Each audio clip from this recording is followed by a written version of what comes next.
أعوذ بالله من الشيطان الرجيم. بسم الله الرحمن الرحيم.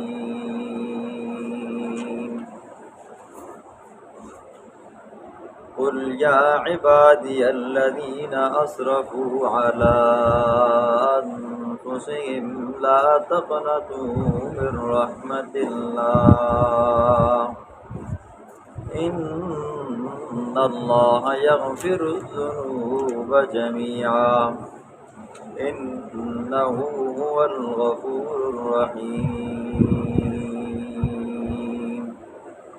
وأنيبوا إلى ربكم وأسلموا له من قبل أن يأتيكم العذاب ثم لا تنصرون. صدق اللہ العظیم.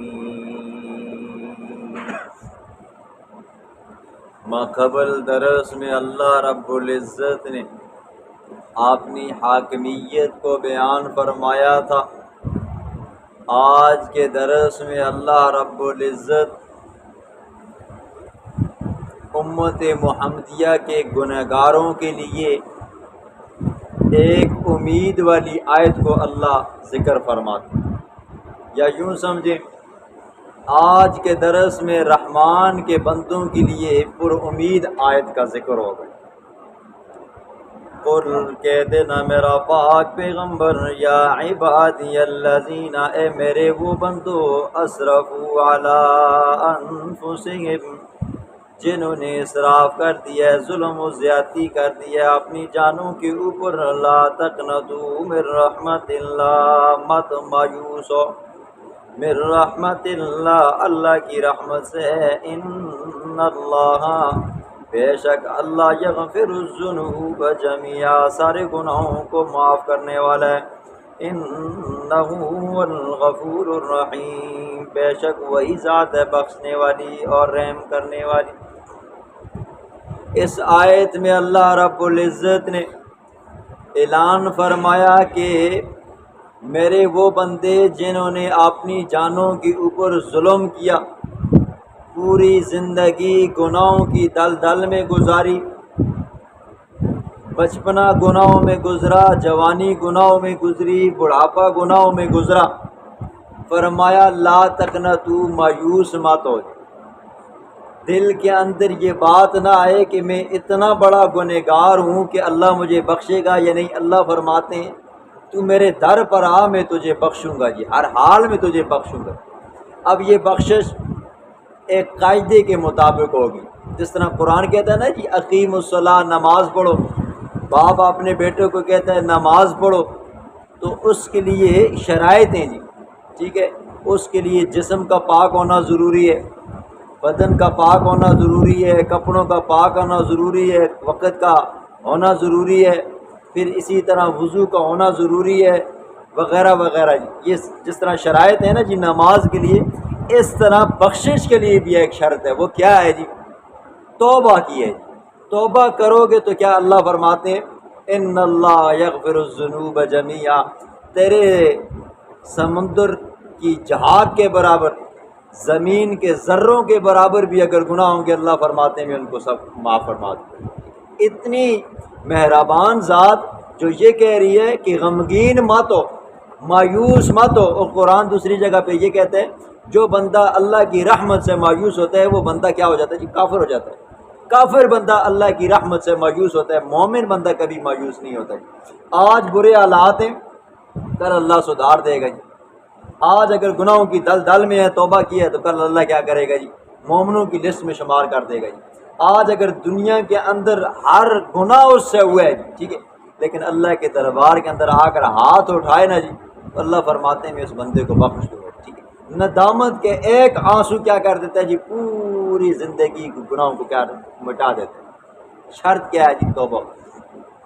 اب دیکھیں جی، اللہ کے حقوق دو قسم کے ہیں. ایک وہ حقوق ہیں جن کی قضا نہیں ہے جی، اور ایک وہ حقوق ہیں جن کی قضا ہے.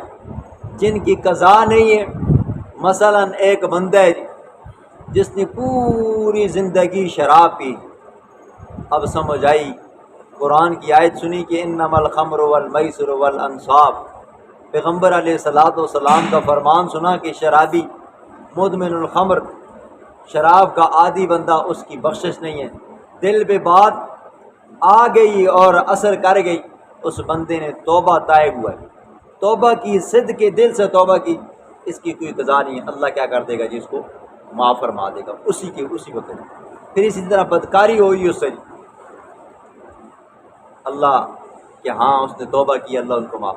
لیکن کچھ اعمال، کچھ حقوق ایسے ہیں اللہ کے جن کی قضا ہے جی، ٹھیک ہے، مثلا نماز آ گئی ہے، روزہ ہے، حج ہے، زکوٰۃ ہے، وغیرہ وغیرہ۔ اگر کسی بندے سے نمازیں رہ گئی ہے جی، وہ بندہ توبہ کرے نا جی کہ اللہ میریاں پچھلے ہفتے دیا نمازاں معاف فرما، 5 سالہ دیا نمازاں معاف فرما، یہ نمازیں معاف ہو، ہرگز نہیں ہو۔ اسی طرح روزے، اگر روزے نہیں رکھے، وہ بندہ ٹانگیں آسمان کی طرف کرتا ہے جی، سر نیچے زمین کی طرف ہے، توبہ کرتا ہے جی، پوری زندگی توبہ کرتا ہے، یہ روزے معاف نہیں ہوں گے جب تک کہ ان کی قضا نہیں کرے گا، ٹھیک ہے۔ یاد رکھیں، کئی بار آپ یہ مسئلہ سن چکے ہو، اگر کسی بندے کی نمازیں رہ گئی ہوں تو اس کے لیے پہلے تو خود سوچے کہ بھئی میری کتنی نمازیں نہیں ہیں، اندازے میں آتی ہیں یہ نہیں آتی، 1 دن کی ہیں، 1 ہفتے کی ہیں، 20 نمازیں، 30 نمازیں، 40 نمازیں۔ لیکن اگر نمازیں اتنی قضا ہوئی ہیں کہ اس کو پتہ ہی نہیں ہے جی، بلوغت سے لے کر آج تک، ٹھیک ہے، اس بندے کو چاہیے اندازہ کرے، سوچے، ہفتہ لگے، مہینہ لگے، سال لگے، 2 سال لگیں، ٹھیک ہے جی، سوچ کر اندازہ کرے جی 1 لاکھ نماز ہے تو احتیاطاً ساتھ میں 100 مزید بڑھا لے، اب کیا کرے جی؟ ان نمازوں کی قضا کرے۔ یاد رکھیں، نمازیں قضا ہو گئی ہیں، روزے قضا ہو گئے یا زکوٰۃ آپ نے نہیں دی جی، توبہ سے یہ چیزیں معاف نہیں ہوتی، جب تک آپ ادا نہیں کرو گے جی، ٹھیک ہے، تب تک یہ معاف نہیں ہوں گی۔ پھر اگر آپ نے اندازہ کیا مثلا 1 لاکھ نماز ہے، احتیاطاً ساتھ میں 100 اور ملا لو جی، 200 اور ملا لو جی، اب ان کی کیا کرو جی؟ قضا کرو جی۔ جب آپ کا دل کرے جی، مکروہ وقتوں کے علاوہ جب آپ کا دل کرے، کھڑے ہو جاؤ تو نیت باندھو، اے اللہ میرے پہلے سال کی پہلی نماز ظہر، پہلے سال کی پہلی نماز عصر، پہلے سال کی پہلی نماز مغرب، پہلے سال کی پہلی نماز عشاء، پہلے سال کے پہلے فطر، اور پہلے سال کی پہلی نماز فجر، وغیرہ وغیرہ۔ ایک وقت کے اندر آپ 5 6 7 10 نمازیں بھی پڑھ سکتے ہو۔ پھر اسی طرح ایک نماز کے ساتھ 2 3 4 نمازیں قضا کرو، پھر دوسری نماز کے ساتھ 2 3 4 قضا کرو، پھر تیسری کے ساتھ 2 3 4 قضا کرو، چوتھی کے ساتھ 2 4 قضا کرو جی۔ اس طرح اللہ کرے گا کیا ہو جائے گی؟ آپ کی قضا ختم ہوتی جائے گی۔ یہ جن لوگوں نے بنائے ہوئے نا، یہ پتہ نہیں کون سا مہینہ ہے، رجب میں کرتے ہیں، شعبان میں کرتے ہیں، قضائے عمری، مولوی صاحب کے کرنا ذرا پیسے چاہ دینا جی، کتنی نمازیں جی؟ استاد جی مہینے 2 دیے ہیں، ٹھیک ہے، اس طرح کرنا کہ کم کرنے، بلڈنگ کا کم کرنا، درزی ہیں، انگلینڈی ہیں، درزی ہیں، چل یار تو 4 5 ہزار روپے چاہ دے، انگلینڈی ہیں اور بڑی لمبیاں نمازیں 40 ہزار روپے چاہ دیں، تو بندے دیر صاحب نا ریٹ بدنا جی۔ پھر کیا کرتے ہیں جی؟ بول صاحب پھر کیا ہوگا؟ بول صاحب میں دعا کر سکتا، میں نماز پڑھ سکتا، تیری نمازوں ویسے۔ یاد رکھیں جی، نمازیں آپ کی قضا ہوئی ہیں جی، جب تک آپ خود نہیں لوٹاؤ گے کوئی مولوی معاف نہیں کروا سکتا، کوئی پیغمبر معاف نہیں کروا سکتا، یہ اللہ کا حق ہے، ٹھیک ہے۔ اب اس کے مقابلے میں بندے کے بھی حقوق ہیں۔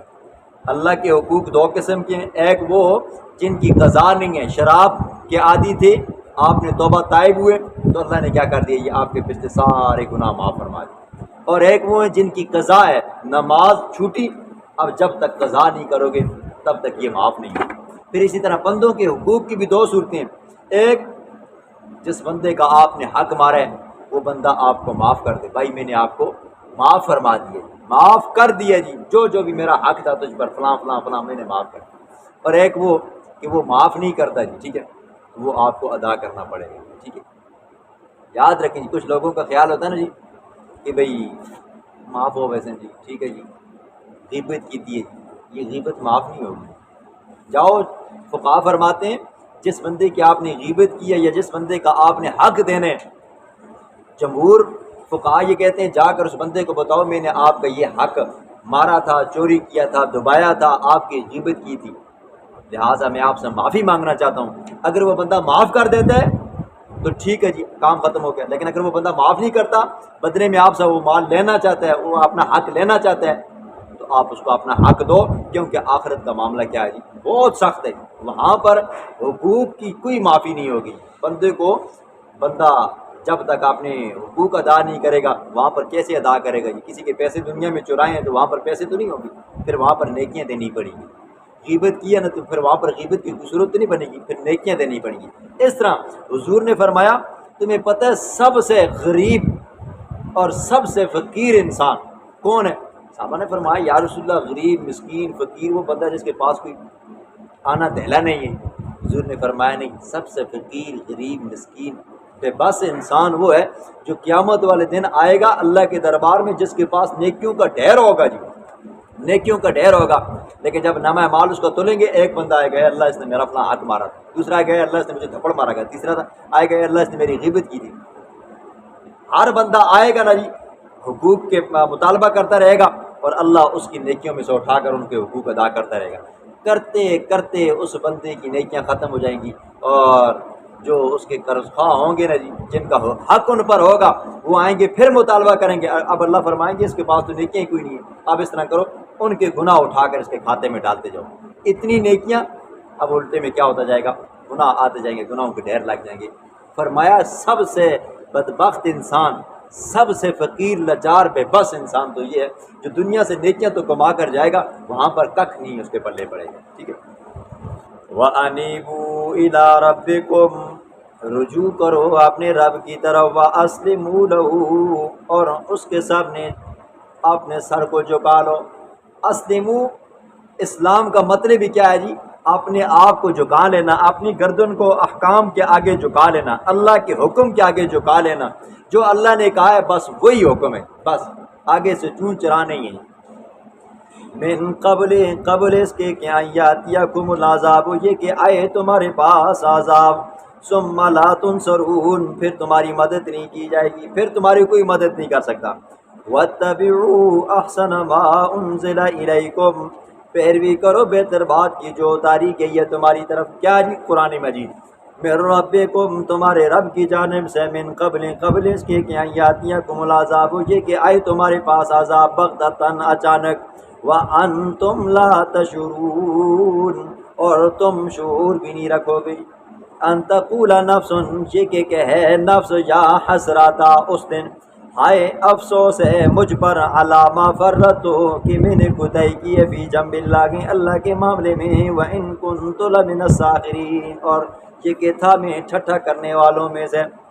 او تقول لو ان اللہ، یا یہ ہے کہ او تقولا، یا نفس یہ کہ لہو، اگر ان اللہ، بے شک اللہ، ہدانی، مجھے ہدایت دیتا دنیا میں، لکنت من المتقین، ہوتا میں متقیوں میں سے۔ ٹھیک ہے، وہاں پر یہ نفس کہے گا کہ میں، اے اللہ اگر تو مجھے ہدایت دیتا تو میں کیا ہو جاتا، متقی بن جاتا۔ تو اللہ وہاں پر فرمائیں گے نہیں، پیغمبر بھیجے تھے، قرآن بھیجا تھا، پیغمبروں کے بعد پھر کیا ہوئے تھے، ان کے خلفاء آئے تھے، مبلغین آئے تھے، واعظین آئے تھے، علماء آئے تھے، آپ کو بتایا تھا یا نہیں بتایا تھا؟ ہاں بتایا تھا، اب ہیلے بانے ہی نہیں چلیں گے۔ او تقولا لو ان، او تقولا، یا نفس یہ کہ ہے، حین تر العذاب، جس وقت دیکھے گا عذاب کو، لو ان لی، کاش کہ ہوتا میرے لیے پلٹنا، فاکون من المحسنین، پس ہوتا میں نیکی کرنے والوں میں سے۔ ٹھیک ہے، آپ نے پیچھے سنا ہے، فرجعنا نعمل صالحا، بندہ وہاں پر کہے گا اے اللہ مجھے دنیا میں واپس لوٹا، انسان کا پتر بن کے انسان۔ پھر قرآن یہ بھی کہتے ہیں، وہاں پر یہ بھی کہیں گے، رب ارجعون لعلی اعمل صالحا، مولا تو ہمیں واپس دنیا میں لوٹا، ہم وہاں پر جائیں گے نیک کام کریں گے۔ اللہ فرمائیں گے الم تکن آیاتی تتلی علیکم، اور کیا میری آیات تمہارے پاس نہیں آتی تھی، تتلی علیکم، جو تمہاری اوپر پڑھی جاتی تھی۔ ٹھیک ہے، جس بندے کو دنیا میں پتہ تھا نا جی میں مروں گا، مرنے کے بعد قبر کے اندر مجھ سے سوال و جواب ہوگا، من ربوں کا، ما دینوں کا، من نبیوں کا، تیرا رب کون سا ہے، تیرا دین کون سا ہے۔ جس بندے نے دنیا میں رب کو پہچانا وہ وہاں پر تو کہے گا نا جی ربی اللہ، میرا رب کون ہے جی اللہ ہے، میرا پیغمبر کون ہے جی محمد صلی اللہ علیہ وسلم ہے۔ جس بندے نے نہ دنیا میں قرآن کی سنی، نہ پیغمبر کی بات کو مانا، نہ رب کی بات کو مانا، اس بندے کے پاس وہ پتہ کیا کہے گا، ہاں ہاں لا ادری شے، میں کچھ بھی نہیں جانتا ہوں۔ تو فرشتے بھی کہیں گے ہمیں بھی پتہ تھا تجھے کچھ پتہ نہیں ہے، اب مار کھا جائے۔ بلا قد جاءت کا، بلا کیوں نہیں تحقیق آئی ہے تیرے پاس، آیاتی میری آیات، فکذبت بها، پس تو نے جھٹلایا ہے ان آیات کو، واستکبرت بها، واستکبرت تو نے تکبر کیے، وکنت من الکافرین اور تھا تو کافروں میں سے، ویوم القیامت اور قیامت والے دن، تر الذین تو دیکھے گا، الذین ان لوگوں کو، کذبوا علی اللہ جنہوں نے جھوٹ باندھا اللہ کے اوپر، وجوہہم ان کے چہرے مسودہ سیاہ کالے کلوٹے ہوں گے، ترحقوا کا طرح سیاہی چڑھی ہوگی، الیس فی جہنم مثوی للمتکبرین، کیا نہیں ہے جہنم میں ٹھکانہ متکبرین تکبر کرنے والوں کے لیے۔ ٹھیک ہے جی، اللہ رب العزت اپنے عذابوں سے بچائے۔